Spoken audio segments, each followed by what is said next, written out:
जय हिंद दोस्तों। आपने कहीं ना कहीं तो विजय माल्या का नाम तो सुना ही होगा। विजय माल्या एक ऐसा आदमी जिसकी खुद की एयरलाइन कंपनी, खुद की बियर की कंपनी, खुद की आईपीएल टीम और इन सबसे बढ़कर बेशुमार पैसा। ये चचा इतने अय्याज थे कि इनको अगर कहीं बाहर देख लिया जाए तो ये कहीं ना कहीं तो किसी ना किसी लड़की के साथ जरूर दिखेंगे। इतनी अय्यासी, इतना पैसा, इतना पार्टी, जितना इनसे हो पाया ज़िंदगी में, पूरा ज़िंदगी का मजा लिया। भाई साहब, ज़िंदगी हो तो ऐसी, वरना जिंदा तो बाकी तो आप जानते ही हैं। The flight of good time, the real test of India, ये दोनों स्लोगन एक ही कंपनी के हैं, लेकिन बस प्रोडक्ट अलग अलग है। फ्लाइट द गुड टाइम ये है एयरलाइन के लिए, the real test of India ये है बियर के लिए, जिसके बारे में आप जानते ही हैं। चाचा की एयरलाइन तो बंद हो गई चाचा की, लेकिन बियर की कंपनी अभी भी चल रही है। बियर की कंपनी लेकिन गवर्नमेंट के अंदर में है और ये पूरे भारत में 34% तक का मार्केट कवर करके रखती है। 2016 तक इस कंपनी के जो मालिक थे वो विजय माल्या जी ही थे। विजय माल्या के उस टाइम पे कहा जाता था कि the man of good time कहा जाता था इनको। ये इनका क्रेज इतना सर चढ़ के बोलता था कि अगर जिस जगह पे ये खड़े हो जाएं उस चीज़ की वैल्यू ऑटोमेटिक बढ़ जाती थी। तो चलिए जानते हैं इनकी बर्बादी की कहानी। बर्बादी की कहानी ऐसी है कि आप सुन के मज़ा ही आ जाएगा। इससे पहले अगर चैनल को सब्सक्राइब नहीं किया है आपने तो प्लीज़ चैनल को सब्सक्राइब कर लीजिए, आपसे विनती है। उम्मीद करता हूँ कि वीडियो अगर अच्छी लगी आपको तो आप तो चैनल सब्सक्राइब कर ही लोगे, इसमें कुछ कहना नहीं है। तो चलिए आगे वीडियो में बने रहते हैं। साल 1857 में बियर बनाने की शुरुआत हुई। और ये जो बियर किंगफिशर के बारे में आज हम जानते हैं, ये किंगफिशर एक टाइम पे यूनाइटेड बोरीज यानी यूवी के ग्रुप में आता था। और उस टाइम पे इस बियर को इतना क्रेज़ था। और लेकिन इसकी जो कहानी है बियर की वो भी काफ़ी ज़्यादा डिफ़िकल्ट है। इस चीज़ को समझना पड़ेगा कि बियर इस तरीके से इतना ऊंचा नहीं बना। बियर बनाने के लिए, बियर को लोगों तक पहुंचाने के लिए बहुत कुछ किया गया है। साल 1915 में इंडिया में 5 शराब की भट्टियों को मिलाकर इस ग्रुप का निर्माण किया गया कि ताकि इंडिया में बियर बनाई जा सके। ये 5 शराब की भट्टियाँ जो 1857 में बनाई गई थी, इसके साथ यूनाइटेड नीलगिरी, बेंगलोर बोइंग और ब्रिटिश बोइंग, इन सभी भट्टियों को मिलाकर ये ग्रुप बनाया गया था। उस भट्टी से जो निकला, वो भट्टी से निकलने वाला बियर लोगों को बहुत पसंद आया। और पसंद आने की वजह से इसकी सप्लाई तेज करने के लिए गैलनों में भर भर के बैलगाड़ियों पे लाद कर लोगों के घरों तक पहुंचाया जाता था।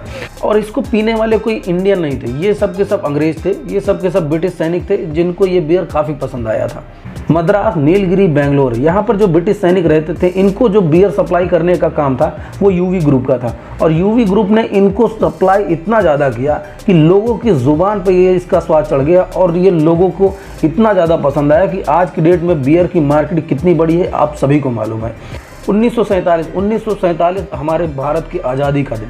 विजय माल्या के जो पिताजी थे उनका नाम था विट्ठल माल्या। विट्ठल माल्या ने 1946 में कुछ यूनाइटेड बोरीज के कुछ शेयर खरीद लिए, जिसकी वजह से इनको आने वाले समय में इतना बड़ा चेंज मिलेगा इनको भी पता नहीं था। विट्ठल माल्या उस समय के बड़े बिजनेसमैन की लिस्ट में एक ऐसे नाम थे जिनके बारे में हर कोई जानता था। 1947 में ही विट्ठल माल्या ने ये पूरी की पूरी यूनाइटेड बोरीज की कंपनी को ही खरीद लिया। 1947 में इन्होंने बोरीज कंपनी को खरीदा और 1948 में ये एक पहले भारतीय बने जो विदेशी कंपनी के मालिक बन पाए। और 1950 में बेंगलोर में इनका एक हेडक्वार्टर खोला गया। और धीरे धीरे जितनी भी शराब की छोटी कंपनियां थी, जितनी भी शराब की छोटी भट्टियां थी, उन सभी को खरीद लिया गया। 1959 से लेकर 1973 तक केरल, आंध्रा, हैदराबाद, गोवा और बिहार, इन सारे राज्यों में शराब की भट्टियां शुरू की गई और जिससे इनकी मार्केटिंग बहुत ज़्यादा बढ़ने लगी। 1970 के दशक में Vitthal Mallya industry polymer, battery, beer, food, इन सारे कारोबारों में अपना हाथ आजमाना शुरू किया। इस साल इनकी नेट वर्थ थी 300 करोड़। लेकिन 1983 एक ऐसा दिन जिस दिन विट्ठल माल्या की मौत हो गई। उस दिन से ही विजय माल्या की किस्मत चमकना शुरू हो गई। और उस समय जो विजय माल्या की उम्र थी वो थी 28 साल। आप सोच सकते हैं कि 28 साल की उम्र में किसी भी कंपनी का, किसी भी ग्रुप का, इतनी बड़ी एम्पायर का पूरा कंट्रोल विजय माल्या के हाथ में आ गया। और विजय माल्या ने ये सोचा कि क्यों ना अलग अलग फील्ड में थोड़ा पैसा इन्वेस्ट किया जाए और अपने बाप की तरह और भी ज़्यादा इसको एक्सपेंड किया जाए। इन्होंने केमिकल इंजीनियर, न्यूज़पेपर और बॉलीवुड मैगजीन छापना शुरू किया। लेकिन इनकी हवस इतनी ज़्यादा बढ़ चुकी थी कि इनको इन सारी चीज़ों में मज़ा नहीं आ रहा था। और मज़ा आता भी कैसे, इनके पास इतना पैसा था कि इनको ये छोटी मोटी रकम समझ में नहीं आती थी। इनके जो बिजनेसेस इन्होंने चालू किए थे, इनमें सबसे ज़्यादा प्रॉफिट में सबसे ज़्यादा चलने वाला वो था बियर की कंपनी। ये सबसे ज़्यादा प्रॉफिट में कंपनी चल रही थी और विजय माल्या को यही लगा कि क्यों ना, अगर ये कंपनी इतना अच्छा काम कर रही है तो क्यों ना इसको और भी ज़्यादा डेवलप किया जाए, और भी ज़्यादा मार्केटिंग की जाए, और भी ज़्यादा इसकी सप्लाई बढ़ाई जाए। और इसी में 1978 में किंगफिशर प्रीमियम नाम से बियर लॉन्च हुआ। बियर की मार्केटिंग के लिए किंगफिशर कैलेंडर भी छापे गए। आईपीएल टीम खरीदना हो, एयरलाइन कंपनी खरीदना हो, ये सब का सब मार्केटिंग किंगफिशर के लिए किया जाता था। आईपीएल का वो धुन तो आपको याद ही होगा।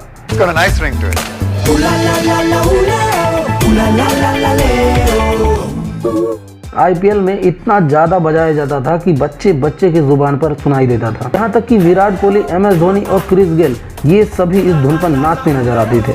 चाचा ने इतना रायता इसलिए फैलाया कि जिससे किंगफिशर की मार्केटिंग जितना ज़्यादा हो सके उतना ज़्यादा हो। अब बात आती है एयरलाइन की। एयरलाइन की बात आती है तो इसके बारे में मैं बता दूं, किंगफिशर एयरलाइन की जो घोषणा हुई थी वो हुई थी 2003 में, और 2003 में होने के बाद, लेकिन इसकी शुरुआत होने में एक कारण है, एक खास बात है। 9 मई 2005 को पहली फ़्लाइट उड़ाई गई जो दिल्ली से मुंबई उड़ाई गई, और उसके एक दिन पहले उनके बेटे की 18वीं जन्मदिन थी।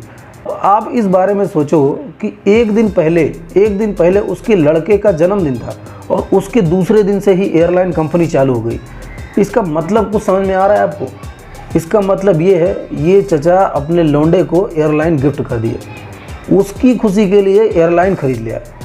भाई साहब गजब आदमी है।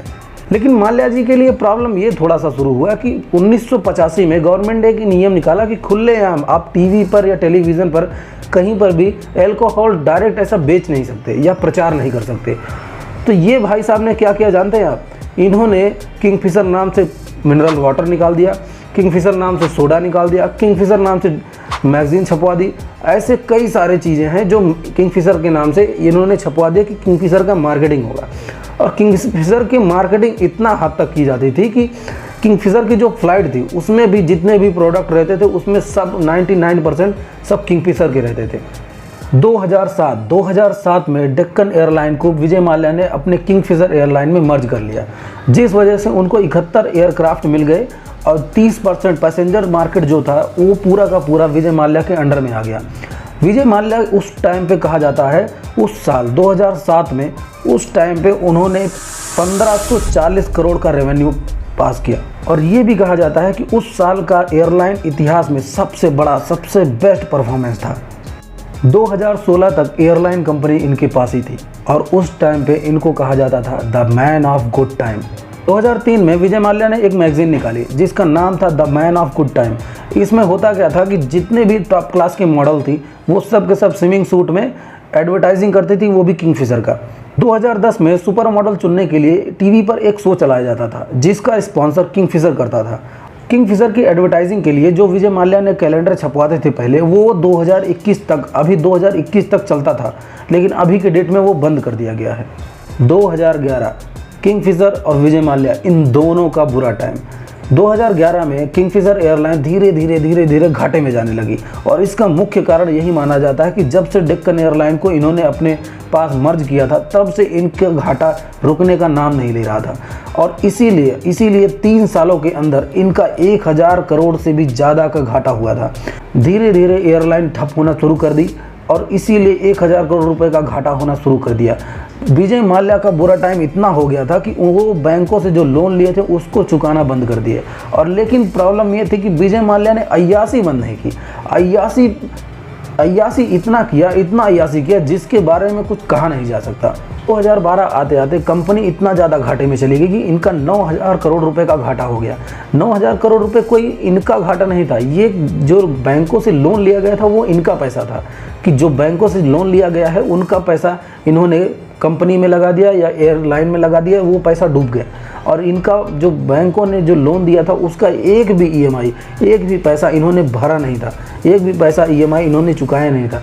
जब गवर्नमेंट को ये पता चला कि ऐसा हो रहा है कि विजय माल्या इतना पैसा लोन पे लिया है और उसके बाद एक भी पैसा चुका नहीं रहा है, तो गवर्नमेंट ने जब इनसे पूछा कि अब आप पैसा क्यों नहीं दे रहे, तो गवर्नमेंट को विजय माल्या ने डायरेक्ट बोल दिया, हम दिवालिया हो चुके हैं, हमारे पास पैसा कुछ भी नहीं है। साल 2016 इंडिया और किंगफिशर का सबसे बुरा टाइम।